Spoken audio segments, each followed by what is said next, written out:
হ্যাঁ বলো, এবার বলো। নমস্কার বন্ধুরা, আর একটা নতুন রান্নার ভিডিও নিয়ে এসেছি।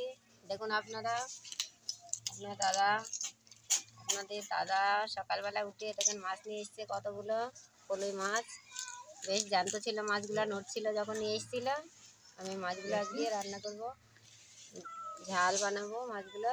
আপনারা দেখতে থাকুন রান্নাটা।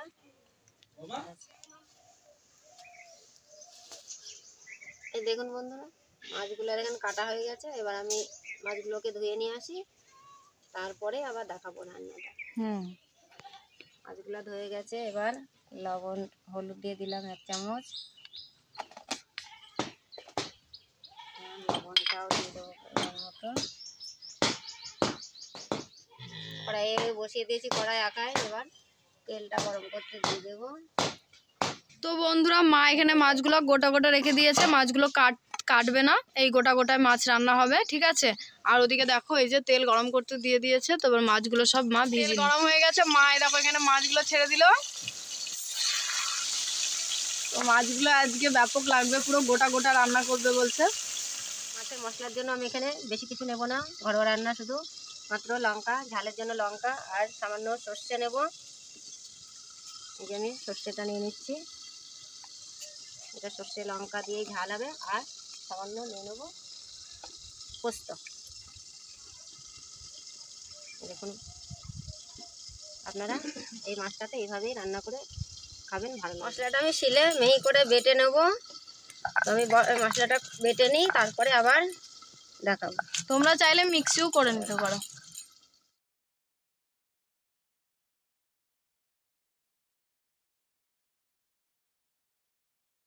তো বন্ধুরা, এখানে দেখো সব মাছগুলো ভাজা হয়ে গেছে। এখানটাতে মশলাও বাটা হয়ে গেছে, ঠিক আছে, সর্ষে আর লঙ্কা। তো মা এখানে সর্ষেটাতে একটু জল দিয়ে নিচ্ছে, আর সর্ষের যে খোসাটা থাকবে সেটা তলে পড়ে যাবে, আর উপরটা ঝোলটা দেবে। বন্ধুরা, মা এবার এখানে কড়াইতে দিয়ে দিল তেল, আর এখানে দেবে ফোড়নের জন্য কিছুটা কালো জিরে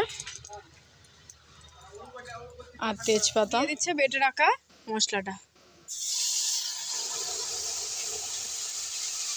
এখানটাতে কতটা কালো ছিল, এবার মা আর একটু জল দিয়ে নিচে ওটা মানে পড়ে যাবে। আর এবার দিয়ে দিচ্ছে পোস্ত। বন্ধুরা, এখানে পরিমাণ মতো জল দিয়ে দিল ঝোলের জন্য। আর এবার দিয়ে দেবে হচ্ছে হলুদ আর লবণটা, ঠিক আছে। যেহেতু অনেকগুলো মাছ, তাই একটু ঝোলটা একটু মানে বেশি হবে।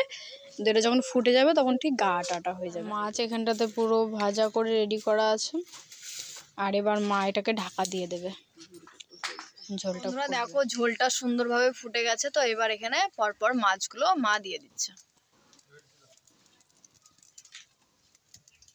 মাছগুলো দিয়ে দিয়েছে, এবার একটু ঢাকা দিয়ে নিক। এই যে ফুটে গেছে, আর সুন্দরভাবে তরকারিটা রেডিও হয়ে গেছে। দেখো কালারটা কতটা সুন্দর হয়েছে। তবে তরকারিটা নামানোর আগে এখানটাতে একটু কাঁচা তেল ছড়িয়ে দিচ্ছে, তাতে তরকারিটার টেস্ট আরো সুন্দর হবে। তোমরাও ঠিক এইভাবেই করবে, আশা করবো খুব ভালো লাগবে।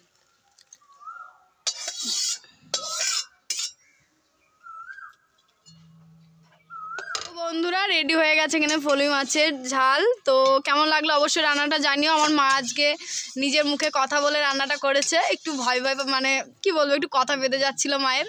তো যাই হোক, রান্নাটা কেমন হয়েছে জানিও, আর বাড়িতে অবশ্যই তোমরা ট্রাই করবে, আশা করবো খুব ভালো লাগবে।